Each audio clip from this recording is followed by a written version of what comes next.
Welcome to Beer Untapped with Perry Miller, the podcast. I'm joined by Seth. Hey, welcome, guys. Thanks for finding us on the internet. Now, these shows originally aired on Brookings Radio, but now they're all here for your enjoyment. I hope you like it. There you go. Sit back, enjoy the show, relax. Let us know if you want to see anything on future shows. As we said, this comes out live in the Brookings area, but enjoy this archive episode. Beer Untapped with Perry Miller. Welcome to Beer Untapped with Perry Miller. Sometimes, say after doing some grueling yard work or a bike ride, or maybe you're just sitting by the lake, you want a beer that's refreshing, not heavy, and that probably doesn't require a lot of thought. Lawnmower beers this week on Beer Untapped. With the weather changing, though, I suppose that means it's about time to get the lawnmower, the weed whacker, and everything else out. And something I realize we haven't talked about, Perry, is sometimes on the message boards or on Untapped or any of the other, you'll see a lawnmower beer. And I think even some breweries have embraced it and put the lawnmower imagery into the logo.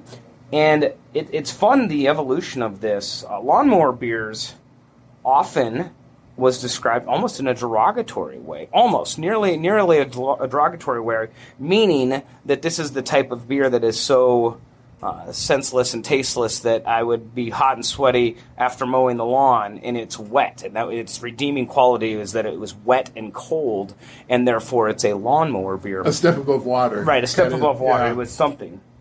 Maybe even colder than water, and that's why I drank it. That's Seth Cook from Wooden Lakes Brewing of Brookings.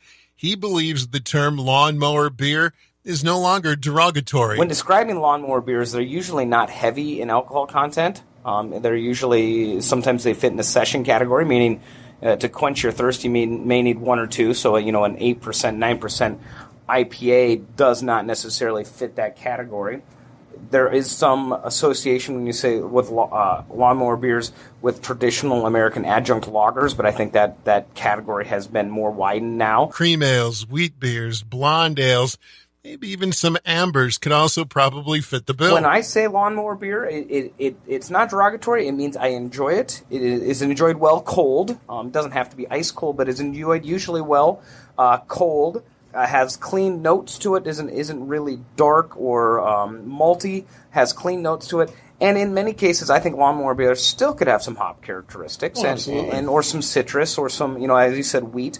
But it makes it enjoyable to sit around a fire, or sit around after you mow your lawn, or watch the sunset, or sit around and fish. So maybe the word lawnmower beer should be more synonymous with at the beach, or on the fishing boat, or sitting around a fire, summer, spring. So I think now that we've talked about it, maybe I should make a lawnmower beer. Maybe just call it that. Just call it the straight up beer. Mowing the lawn, the Sunday lawn or something. All right, Seth, what's your favorite lawnmower beer? I actually really, and this is not meant to be shameless, but I actually really enjoy our Wild Hair. It's probably one of my, it's why we make it. It's a sessionable. It's a cream ale, and it has flavor. It has some character to it, but it's not so overwhelming that I couldn't drink two or three sitting on the deck. More when Beer Untapped continues in a moment. This grass is taller than me. I'm gonna make potpourri out of what's left when I'm through. Doing what I gotta do. Mowing the lawn, mowing the lawn. Lawnmower. Rev it up good now. Lawnmower. Welcome back to Beer Untapped with Perry Miller as we talk lawnmower beers with Seth Cook of Wooden Lakes Brewing in Brookings. To me, a proper lawnmower beer should be somewhere in that clear, fizzy yellow category. Pilsner color, pretty transparent, looks good in a glass, and when I hope we're making people thirsty now. When I think of a lawnmower beer, I think of the crystal clear glass that's probably sweating on the outside because of the humidity. You can see through it, and it is just fantastic.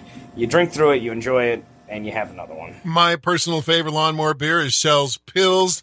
Super crisp, refreshing. And Seth came up with another one besides his own Wild Hair. If you can get your hands on a Brow Brothers Old 56, try that. And try them when they're ice cold.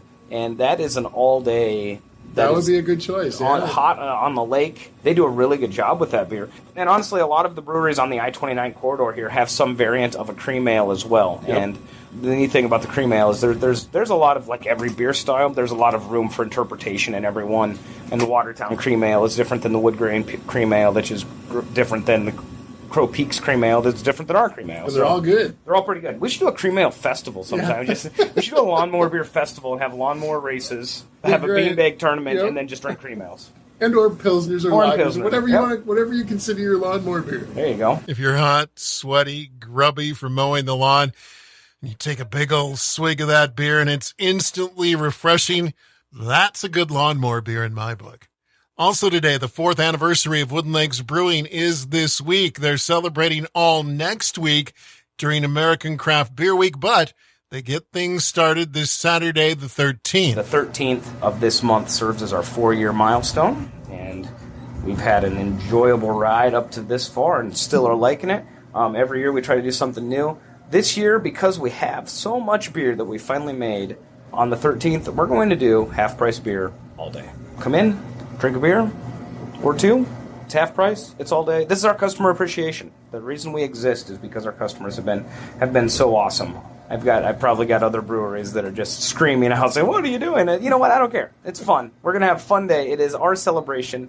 We love to be part of this community. This community has done so well for us. Let us share just the benefits. Let us share with everybody how important it has been for us to be part of the Brookings community right here on 5th Street. The big anniversary event, the beer dinner on Thursday the 18th. That's with Old Market. That is a true beer tasting experience. We're going to pair it up with some food, some of our really good beers. It's going to be a progressive dinner. We'll start here. We'll end up at the Old Market. We'll end up coming back here for Pogonophilia, which is our Imperial Stout.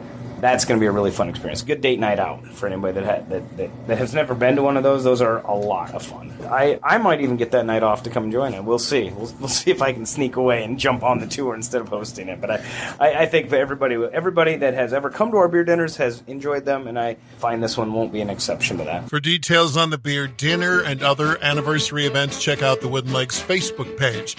That's it for this week's show. Until next time, drink local and drink responsibly. Thank you for listening to this archived edition of Beer Untapped with Perry Miller. Feel free to listen to other episodes, and if there's anything you'd like us to talk about on a future show, please let us know. Thanks again.